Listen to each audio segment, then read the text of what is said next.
pessoal do Direito Civil, parte geral, pessoas e bens, dando continuidade à nossa segunda aula de pessoas e bens. Se os senhores e senhoras não assistiram parte 1, recomendo que volte à aula de número 1 para que vocês possam estudar personalidade, capacidade, direitos de personalidade e depois vir para esse vídeo. Esse vídeo nós vamos falar acerca do fim da pessoa natural, que acontece através da morte. Então, portanto, de acordo com o artigo 6º do Código Civil, a existência da pessoa natural termina-se, finda-se com a morte. Então, portanto, se a personalidade civil inicia-se com o nascimento, com vida, mas a lei põe a salvo os direitos do nascituro de acordo com o artigo 2º e de acordo com a melhor doutrina, adotamos a teoria concepcionista no nosso ordenamento jurídico, de acordo com o artigo 6º do Código Civil, o fim da pessoa natural termina com a morte, portanto, então a personalidade civil finda-se também com o evento morte.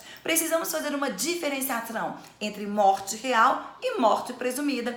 A morte real, então, encontra-se no artigo 6º, primeira parte do Código Civil, aonde se fala, então, que o fim da pessoa natural termina-se com a morte. Morte essa que eu tenho a comprovação do corpo através de declarações realizadas por médicos competentes. Diante dessa declaração realizada pelos médicos competentes, os familiares da vítima levarão essa declaração ao registro civil das pessoas naturais para que o óbito seja registrado no livro C, de acordo com o artigo 9º e artigo 10 do Código Civil. Lembrando que o artigo 9º e o artigo 10 do Código Civil, ele traz quais serão os atos que serão registrados e averbados na serventia ou no registro civil das pessoas naturais. Exemplo, certidão de nascimento, certidão de óbito e outros atos que serão averbados. Dei uma lida no artigo 9º e artigo 10 do Código Civil.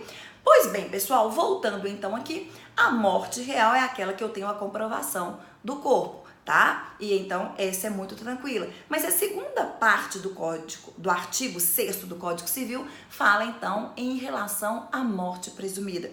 Presume-se a morte em relação aos ausentes. Então, a segunda parte do artigo 6º aborda a morte presumida em virtude da ausência. Contudo, galera, nós temos o artigo 7º do Código Civil, que aborda a morte presumida não através da ausência, mas a morte presumida em relação ao desaparecido. Então, agora, nesse momento, eu abro um parênteses para os senhores.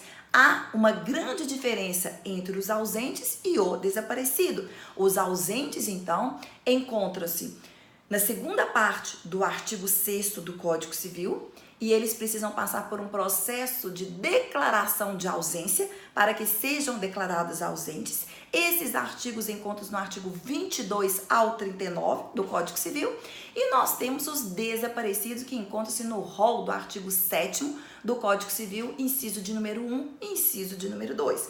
Bom, doutrina clássica, ela sempre dá esse tipo de exemplo, tá? Quem é o ausente? O ausente é aquele que saiu para tomar um gole de pinga. O ausente é aquele que saiu para fazer uma aula de tênis. O ausente é aquele que saiu para tomar uma cerveja, para jogar um buraco e nunca mais foi visto.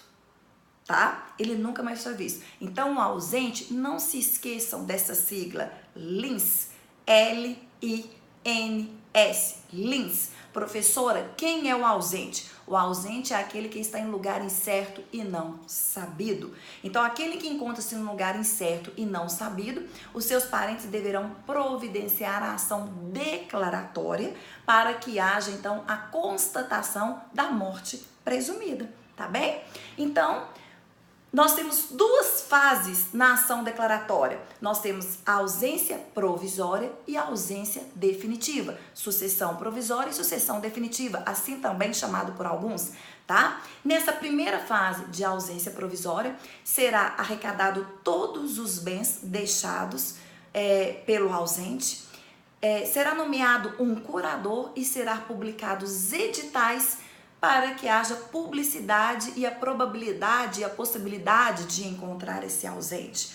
Um ano a contar da arrecadação dos bens se o ausente não deixou o procurador, ou 3 anos a contar da arrecadação dos bens, se o ausente deixou o procurador, nós entramos na fase, então, portanto, dessa ausência provisória, tá? Na ausência provisória ainda não há que se falar em morte presumida.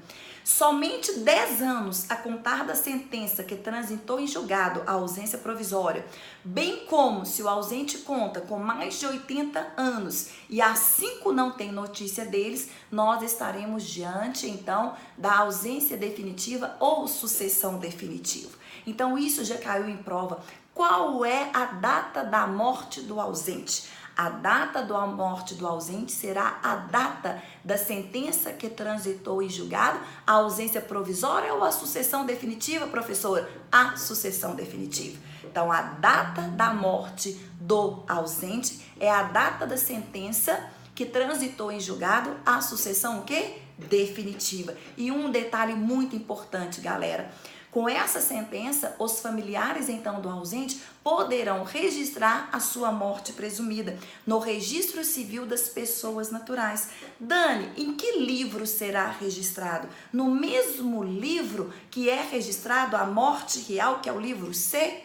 Não, galera. De acordo com a Lei 6.015 de 73, a morte presumida em relação aos ausentes, artigo 6º, parte 2, tá? Do Código Civil, bem como dos artigos 22 ao 39, a morte presumida em relação aos ausentes será registrado no livro E, especial da Serventia do Registro Civil das Pessoas Naturais.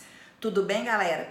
E aí, então, nós temos a morte presumida em relação ao desaparecido. Quem é o desaparecido, Dani? O desaparecido, de acordo com o inciso de número 1 e 2 do artigo 7º, é aquele que estava em perigo de vida ou aquele que foi para a guerra e não retornou no término dela a contar o prazo, então, de 2 anos. Essas são as pessoas consideradas desaparecidas na nossa legislação civil. Os seus parentes vão ajuizar uma ação, não ação declaratória de ausência, mas uma justificação judicial, uma ação de suprimento judicial. E o mais importante, qual é a data da morte do desaparecido? Então, de acordo com o artigo 7º do Código Civil, depois de esgotada todas as buscas, tá? Deverá então ajuizar a ação de suprimento judicial ou justificação judicial. E a data da morte que será lavrada pelo juiz será a data provável do fato, tá certo? Data provável do fato. Então, os familiares vão narrar todo o fato em que aquela pessoa se encontrava em estado de perigo. Então, os noivos, após a cerimônia do casamento, pegaram o voo com a rota de uma certa companhia aérea, Rio-Paris. E no meio do oceano, esse avião cai. Então, veja, aqueles noivos que vieram a falecer e não puderam os corpos serem encontrados, eles são considerados ausentes ou desaparecidos? Professores, eles são considerados desaparecidos porque, de acordo com a rol do inciso 1 do artigo 7º, eles estavam em estado de perigo, tá certo? Então, qual será a data provável da morte? A data provável da morte será a data da ocorrência do fato, o dia que houve a queda do avião. Tudo bem?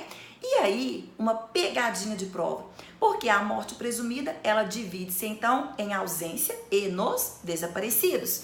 Onde, professora, que haverá o registro da morte presumida em relação ao desaparecido? Será também no livro E, juntamente com a morte presumida em relação aos ausentes na serventia, no Registro Civil das Pessoas Naturais? Não, galera. De acordo com a Lei 6.015 de 73, que é a Lei dos Registros Públicos, a morte presumida em virtude do desaparecido será registrado igualmente a morte real no livro C, que é o livro de óbito. Então, galera, um vídeo rápido para que vocês tenham a diferença de uma morte presumida em relação à ausência e uma morte presumida em relação aos desaparecidos. Bons estudos para vocês, um forte abraço e até o próximo vídeo. Fui!